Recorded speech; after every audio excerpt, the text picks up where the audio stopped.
Last night, I was kidnapped and robbed by the police in Ghana. I was kidnapped by 3 masked police officers. They covered their license plate. They didn't have name badges on. They completely covered their face.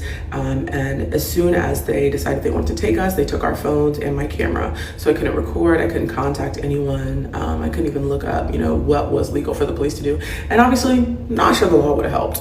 They are the law, like that. So the Uber driver that picked us up at the end of the night told me that this is something that happens frequently.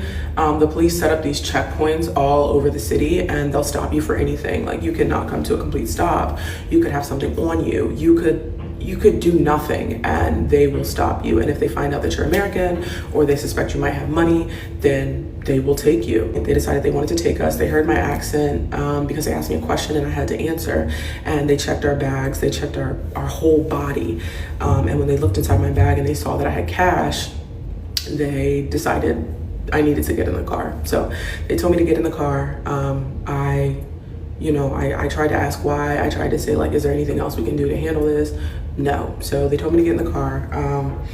And they got mad anytime I tried to ask a question. So I realized, like, I cannot fight back right now. I have to simply, like, do what they say. So there was a friend of a friend that I knew in Ghana, and we had just went out to eat. So we're in the car together. They actually cuffed him because he's from Ghana, but they didn't cuff me. They just sat me in the car and they drove us around. Little did I know we were driving in Accra the whole time, but I don't know where I am. I don't have my phone. It feels like we're getting further and further from where I'm staying. Like, I'm feeling, I'm feeling terrible. One of the cops is in the back seat and he has his arm around me the entire time. They were screaming at us most of the time, and then sometimes they would decide to be nice. Like, it was definitely like a good cop, bad cop type of situation. They told me I would not go back home to America. They would arrest me and those charges would not let me, board my flight. They told my friend he was gonna go to jail. And the threats kept escalating. At one point, they even made me read a Bible verse and explain to them why that meant we should pay them before they take us to the station.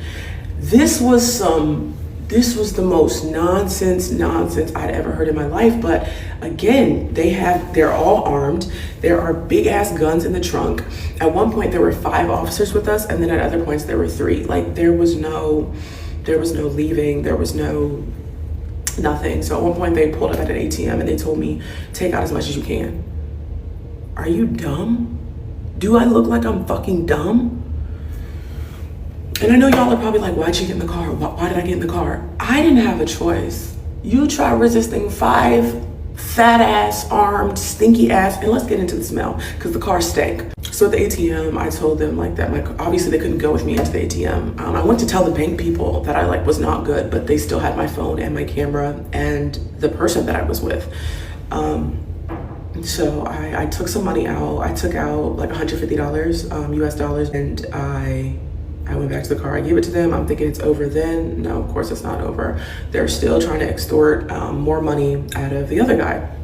So eventually they get about $400, and I'm tweaking because I'm like, I need to be up in the morning. Like, where am I? Who am I? Like, I just I've never felt powerless like that in my life.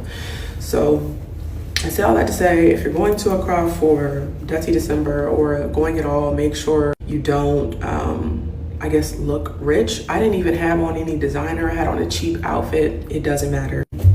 Don't talk back to the police because they will straight up take you. Thankfully, I'm not physically harmed. $150 is nothing. They don't know that, but I'm gonna be okay, and I thank God for that. I thank God for his covering.